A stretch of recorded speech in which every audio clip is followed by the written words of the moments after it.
वेद भारतीय ज्ञान परंपरा का शाश्वत स्रोत। एक परिचय। वेद क्या है? भारतीय संस्कृति और सभ्यता की आधारशिला के रूप में प्रतिष्ठित वेद संसार के प्राचीनतम तथा विशालतम ग्रंथ हैं। इन्हें केवल धार्मिक साहित्य के रूप में नहीं देखा जाता, बल्कि ये ब्रह्मांड के विषय में सभी विचारों का स्रोत हैं, जो सदा अस्तित्व में रहते हैं और मनुष्य को उपयोगी वस्तुओं की प्राप्ति तथा उनके उपयोग के उपाय बताते हैं। वेद शब्द का अर्थ और व्युत्पत्ति। वेद शब्द संस्कृत भाषा की विद धातु से व्युत्पन्न हुआ है, जिसका प्राथमिक अर्थ ज्ञान है। इसी विद धातु से विदित, जाना हुआ, विद्या, ज्ञान और विद्वान, ज्ञानी जैसे अनेक शब्द भी उद्भूत हुए हैं। ये शब्द केवल तथ्यात्मक जानकारी का संग्रह नहीं है, बल्कि विचार, सत्ता और लाभ जैसे व्यापक अर्थों को भी समाहित करता है।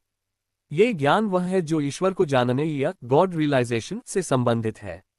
इस प्रकार वेद शब्द का अर्थ केवल ज्ञान के ग्रंथ तक सीमित नहीं है, बल्कि यह ब्रह्मांड के मूल सिद्धांतों, अस्तित्व की प्रकृति और मानव जीवन के परम उद्देश्य को समझने के लिए एक दार्शनिक गहराई प्रदान करता है। ये बहुआयामी अर्थ वेदों को केवल धार्मिक ग्रंथों के रूप में नहीं, बल्कि जीवन के लिए एक समग्र मार्गदर्शक के रूप में स्थापित करता है, जिसमें आध्यात्मिक, व्यावहारिक और अस्तित्व संबंधी ज्ञान शामिल है, जो उन्हें विभिन्न क्षेत्रों में प्रासंगिक बनाता है। वेदों की अपौरुषेयता और श्रुति परंपरा। प्राचीन भारतीय परंपरा के अनुसार वेद किसी मनुष्य द्वारा रचित नहीं है, बल्कि वे परमेश्वर से प्रकट हुए हैं।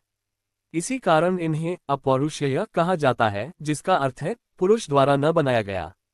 यह माना जाता है कि सृष्टि के आरंभ में ईश्वर ने गहन तपस्या में लीन प्राचीन ऋषियों को इन मंत्रों का अप्रत्यक्ष रूप से ज्ञान प्रदान किया था। सर्वप्रथम ईश्वर ने अग्नि, वायु, अंगिरा और आदित्य नामक 4 ऋषियों को इस दिव्य ज्ञान का प्रकाश दिया। वेदों को श्रुति भी कहा जाता है, जिसका शाब्दिक अर्थ सुना हुआ है।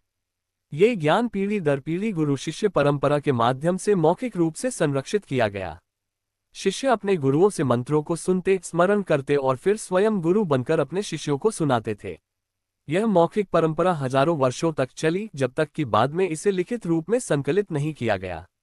ज्ञान के संरक्षण की यह विधि वैदिक ज्ञान की अखंडता और शुद्धता पर दिए गए इमेंस मूल्य को रेखांकित करती है, जो भौतिक भंडारण रूपों से परे एक गहरी आध्यात्मिक और सांस्कृतिक श्रद्धा का सुझाव देती है। यह मौखिक प्रसारण पर केंद्रित एक मजबूत शिक्षा प्रणाली को भी इंगित करती है, जहां मंत्रों के सटीक उच्चारण और स्मरण पर अत्यधिक बल दिया जाता था, जो कई अन्य प्राचीन ग्रंथों के विपरीत है, जो केवल लिखित अभिलेखों पर निर्भर थे और विनाश के प्रति संवेदनशील थे। वेदों की प्राचीनता और रचना काल। वेद मानव सभ्यता के लगभग सबसे पुराने लिखित दस्तावेज माने जाते हैं। पुणे के भंडारकर ओरिएंटल रिसर्च इंस्टीट्यूट में वेदों की 28,000 पांडुलिपियां सुरक्षित रखी गई हैं, जिनमें से ऋग्वेद की 30 पांडुलिपि